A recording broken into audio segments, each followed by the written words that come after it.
What's going on? It's me, Squints. Hopefully, everybody is having a good one. And I had to do a quick video on something that I just saw on Facebook.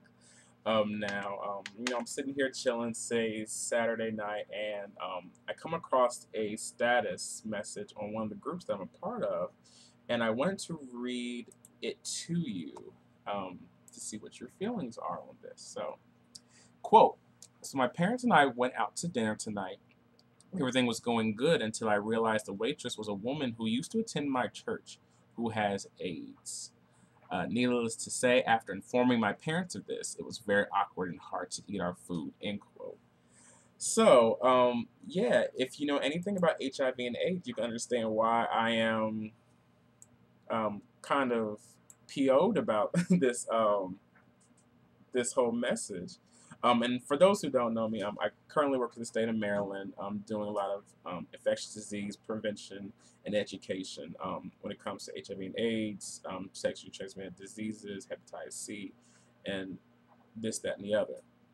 I work with some of the county health departments when it comes to just handling certain cases, troubleshooting them and doing different types of behavioral interventions, to educate folks on these infectious diseases. So for me, it's been a very long time since I've come across this level of ignorance on the issue of HIV and AIDS. And it just really baffles me that in the year 2011, where there's so much information out there, where there's so many celebrities who advocate for HIV and AIDS research and education. BET is, has really done a really good job of, the Wrap It Up campaign, drawing attention to the need for safe sex and this, that, and the other.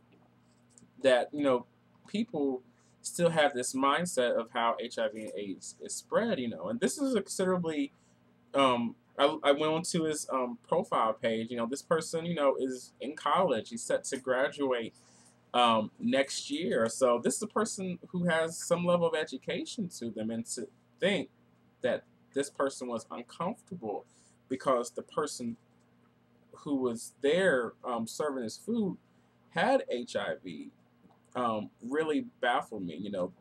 And it just feeds that hysteria of how HIV is spread. To think, by me touching you or by me sneezing or coughing around you, that magically I'm going to wake up tomorrow and have HIV is something that's so ludicrous to me.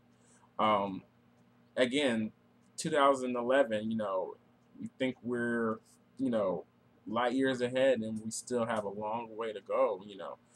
And again, this just leads to the whole feeding that stigma of, why people who are HIV positive are afraid to tell people their status.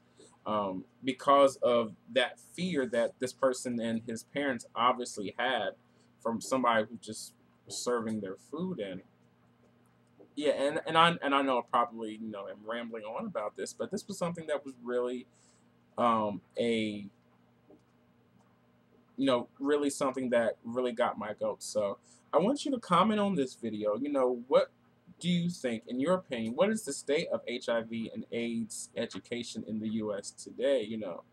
Like, where do you think we're at? Do you think we're better than we were, let's say, 10 years ago, 5 years ago? Or, do you still encounter people like this person that I'm talking about who still have these misconceptions about HIV and AIDS? And just have these delusions of the whole disease, the whole disease itself. So yeah, comment below. Let me know what you think. And we'll have a chat about it. So have a good one. I'm gonna try to calm down.